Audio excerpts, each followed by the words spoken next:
干爹，你知道吗？我们从小就认识了。3年前那个雪夜，陈孝廉在寺庙里遇到楚生的时候，他以为自己只是交了一个好朋友。他不知道的是，那个雪夜的故事要用2世才能讲完。大家好，欢迎来听小萌讲故事，让我为大家说个小故事。楚生上集，第1章，雪夜初逢。雪花纷飞的夜里，陈孝廉抱着一摞书从学堂回来，经过天宁寺时，听见廊下有人咳嗽。走近一看，一个年轻人缩在角落里，身上只有一件薄衫，手里还捧着本书。陈孝廉脱下自己的棉袍，这位兄台，夜深了还在这里读书？那人抬起头，面容清秀，眼神明亮，多谢兄台好意。在下楚生，山东人，暂住寺中。陈孝廉将棉袍递过去，陈孝廉，顺天人。这雪夜里太冷了，先穿上再说。楚生接过棉袍，神色间有些感动，兄台真是好人。陈孝廉笑了，都是读书人，何必客气。你住在寺里？楚生点点头，家贫，借住斋房，白日在吕先生那里读书，夜里回来温习功课。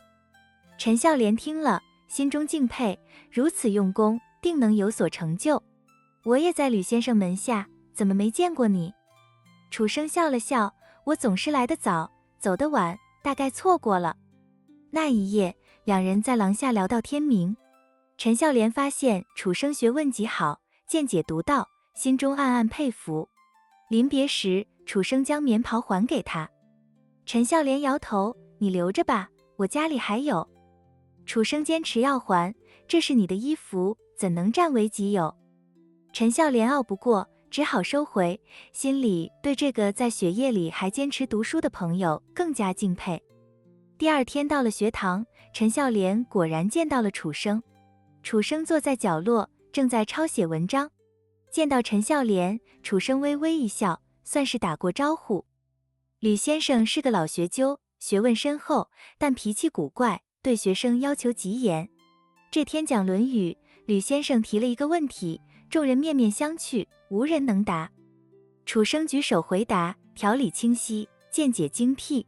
吕先生听了，连连点头，好，很好，楚生真是用心之人。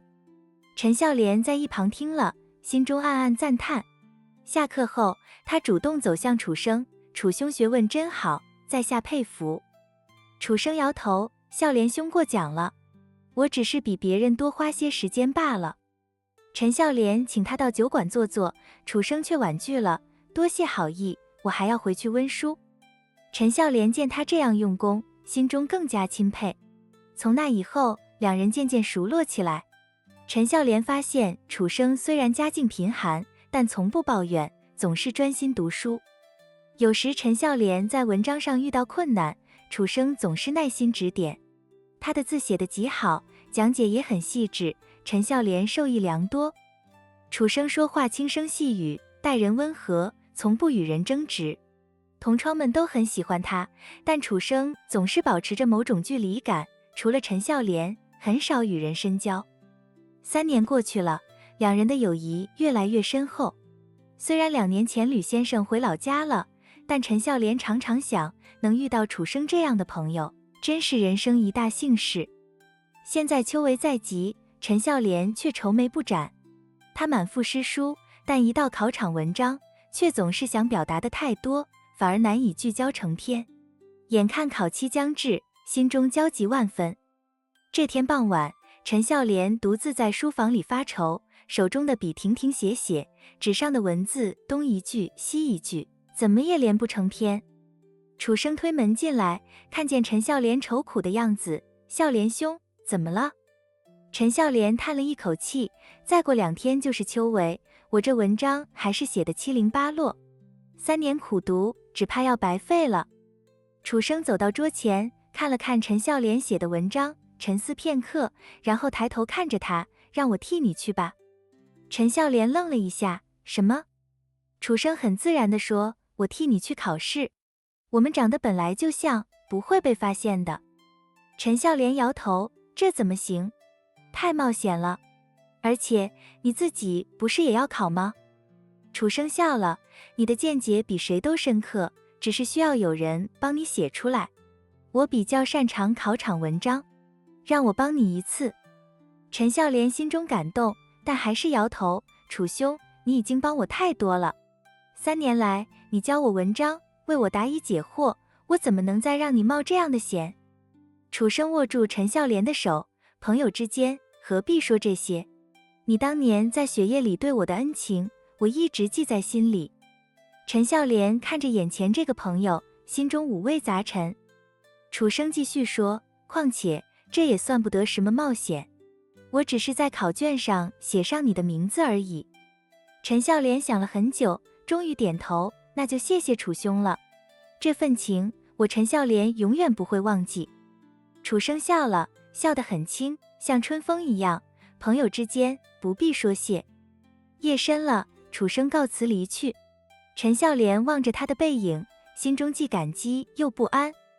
第2章奇异之行。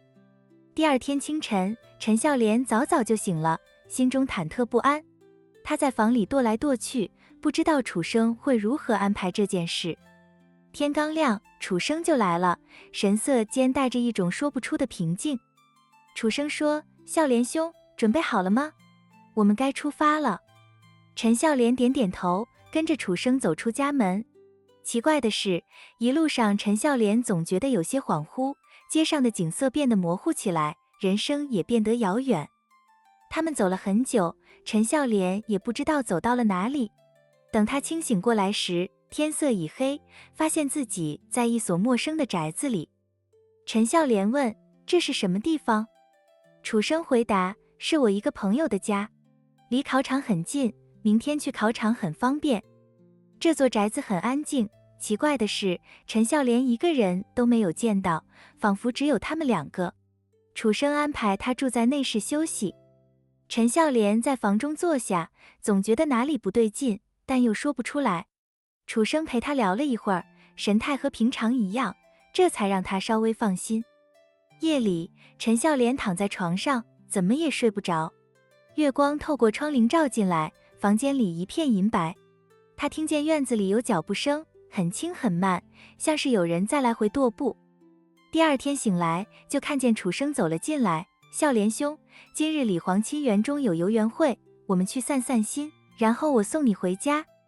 陈孝廉问，不是要考试吗？楚生微笑着说，考试已经结束了，你忘了？陈孝廉一愣，他完全不记得考试的事，但看楚生说的理所当然，以为是自己记混了。2人一起前往李皇亲园，园中果然热闹非凡，到处都是游人，可是不知道为什么，总觉得有些不对劲。他们在园中走了一圈，来到湖边，湖上有许多画船，楚生指着其中一条说，我们也上船吧。2人登上一条画船，湖水清澈，两岸杨柳依依，景色很美。楚生拿出酒来，2人对饮，喝了几杯酒，楚生对船夫说，梅花馆的李姑娘不知道今天在不在？船夫点头，在的在的，李鄂云姑娘唱得极好。陈孝廉听到这个名字，觉得有些熟悉。不一会儿，果然有个女子上了船，她穿着淡蓝色的衣裙，容貌秀丽，但眉眼间带着忧愁。女子向2人行礼，见过2位公子，奴家李鄂云。陈孝廉仔细看了看，确实认识她。他和朋友喝酒时曾经见过她，那时她很活泼，怎么现在看起来这么忧伤？楚生说，李姑娘，请为我们唱一曲助兴。李鄂云点点头，开口唱道，蒿里谁家地，聚散逐江风。陈孝廉一听就不高兴了，李姑娘，这是送死人的歌，我们好好的游湖，为什么要唱这个？李鄂云脸色一变，急忙起身道歉，是奴家失礼了，公子勿怪。他勉强笑了笑，重新唱了一首轻快的曲子，但陈孝廉总觉得他的笑容很勉强，眼中还是带着深深的哀伤。陈孝廉拉住他的手腕，李姑娘，你以前那首《浣溪沙》我很喜欢，现在还记得吗？李鄂云想了想，轻声吟唱起来。那词写的是少女出嫁时的羞涩心情，他唱得婉转动人，但声音里透着说不出的凄凉。陈孝廉听了，觉得比以前听到的更加动人。船渐渐靠了岸，他们上岸后来到一簇长廊，廊壁上有很多诗词题句。陈孝廉看了看，觉得兴致来了，也提笔在墙上题了一首诗。天色渐晚，楚生说：“时候不早了，该送你回家了。”陈孝廉依依不舍地告别了李鄂云，跟着楚生离开了园子。路上，陈孝廉问楚生：“今天真是奇怪，感觉像是在梦中一样。”楚生笑了，可能是酒喝多了吧。回到家中，楚生也说要回去休息，很快就离开了。陈孝廉独自坐在房中，回想今天的经历，总觉得簇簇透着奇怪。特别是李鄂云，为什么看起来那么忧伤？但他实在太累了，很快就沉沉睡去。第3章，真相大白。陈孝廉醒来时，房间里一片漆黑。他点亮灯火，发现自己躺在自己家中的床上，身上还穿着外出的衣服。他坐起来，脑中一片混沌。刚才的游园，船上的李鄂云，那首凄凉的歌声，一切都像梦境一样模糊。陈孝廉走到桌前，想要倒杯茶水。就在这时，房门吱呀一声开了，一个人影走了进来。灯光下，陈孝廉看清楚了，好像是楚生。但他仔细一看，又觉得哪里不对。这时又看见一个像是楚生的身影走了进来。陈孝廉正要开口，那人忽然身体一软，倒在了地上。家人听到声音，纷纷赶来：“公子，怎么了？”众人七手八脚地把倒下的人扶到椅子上。